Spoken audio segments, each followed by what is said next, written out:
அம்மாவின் ஆன்மா உண்மையாகவே வாழ்த்துகிறது உம்மை. உழைப்பிற்கு மறுபெயர் காலம் நேரம் பார்க்காது உழைப்பு. எத்தனை எத்தனை திட்டங்கள், எண்ணிலடங்கா திட்டங்களை பட்டியலிட பக்கம் போதாது, புத்தகமே வேண்டும். ஆம், கோவைக்கு மட்டுமல்லாது தமிழகத்திற்கும் எத்தனை திட்டங்கள். கோவை மண்ணை உலக வரைபடத்தில் உன்னத இடம் பிடிக்க வைத்த உரிமை குரல். தமிழகமே நிமிர்ந்து பார்க்கும் அற்புதம். உயரத்தால் உயர்ந்து உள்ளத்தால் உயர்ந்து உதவிடும் உண்மை. இயற்கையின் பாதுகாப்பை உறுதி செய்யும் இன்முகம். பாலக்காட்டு கணவாய்க்கு முன்பு பிறந்த பட்டை தீட்டிய வைரம். தன்னலமில்லா மூன்றெழுத்து SPV.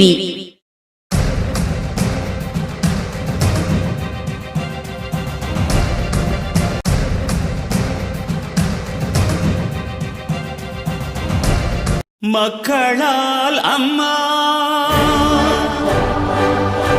மக்களுக்காக அம்மா.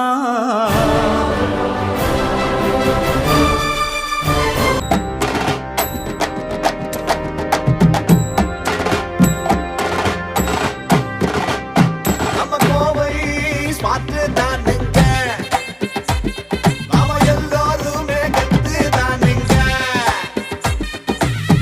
I love Kovai, we love Kovai. உங்க தமிழ் கொஞ்சம் ஊரு, கொள்ளையடக்கு விழுது பாரு.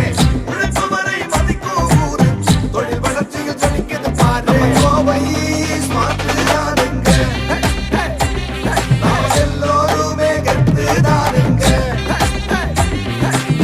மக்களோட மக்களா நிக்கிறாரு, எல்லாரோட மனசையும் ஆளுறாரு. சேவைகளின் மன்னா எங்க வேலுமணி அண்ணா, சமுதாய நல்லிணக்கம் நம்மோட வேறு. ஒற்றுமையால் உயரங்களை தொட்டோம் பாரு. சகோதர கொண்டாடா மனசு, சக மனிதர்கள் பாராட்டும் அரசு. சேவைகளின் மன்னா எங்க வேலுமணி அண்ணா, சேவைகளின் மன்னா எங்க வேலுமணி அண்ணா. மாண்புமிகு புரட்சி தலைவர் எம்ஜிஆர், புரட்சி தலைவி அம்மா அவருடைய நல்லாசியுடன் கோவை மாவட்டத்திலே முன்னாள் முதலமைச்சர், எதிர்க்கட்சி தலைவர், வருங்கால முதலமைச்சர், புரட்சி தமிழர் அண்ணன் எடப்பாடியார் அவர்கள் முதலமைச்சராக இருக்கின்ற பொழுது எங்களது கோவை மாவட்டத்துக்கு பல்வேறு திட்டங்களை அறிவித்தார்கள். அம்மா தந்த திட்டங்கள் மட்டுமல்ல, கேட்ட திட்டங்களை எல்லாம் கொடுத்து அம்மா ஆட்சியை சிறப்பான முறையிலே வழிநடத்தினார்கள்.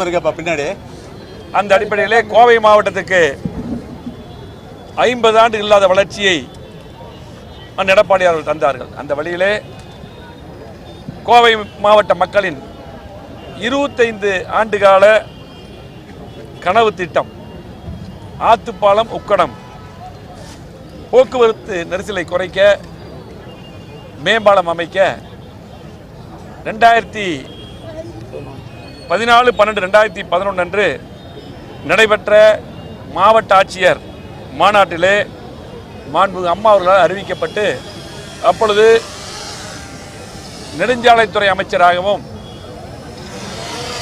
அதுக்கு பின்னால் முதலமைச்சராகவும் வந்த எங்களது பொதுச்செயலாளர் எடப்பாடியார் அவர்கள் கோவை மாவட்ட மக்களின் மேல் மிகுந்த அன்பை கொண்டவர். அந்த அடிப்படையில் அப்பொழுதும் அவர் அமைச்சராக இருக்கும் பொழுதே இந்த திட்டத்தை அம்மா அறிவித்தவுடன் தொடர்ந்து வேலையெல்லாம் பார்த்து நமக்காக தந்தார்கள். 29/4/2018 அன்று மாண்புமிகு முன்னாள் தமிழ்நாடு முதலமைச்சர் அண்ணன் எடப்பாடியார் அவர்களால் 216 கோடி நிதி ஒதுக்கப்பட்டு பாலம் கட்டும் பணிக்கு அடிக்கல் நாட்டப்பட்டது. அதில் பார்த்தீங்கன்னா 127 கோடி பாலம் பணிக்கும் 82 கோடி நில எடுப்புக்கும் அனுமதி அளித்தார்கள். 27/10/2018 தமிழக முதல்வராக இருந்த அண்ணன் எடப்பாடியார் அவர்கள் பாலப்பணிகளை நேரில் ஆய்வு செய்து விரைவாக இந்த பாலத்தை முடிக்க வேண்டும் என்று உத்தரவிட்டார்கள். 9/2/2021 அன்று மேம்பால பணிக்கு கூடுதலாக 265.44 நிதி ஒதுக்கீடு செய்து அடிக்கல் நாட்டப்பட்டது. கூடுதல் நிதி. பாலத்தின் மொத்த நீளம் 3.80 கிலோமீட்டர் மதிப்பு.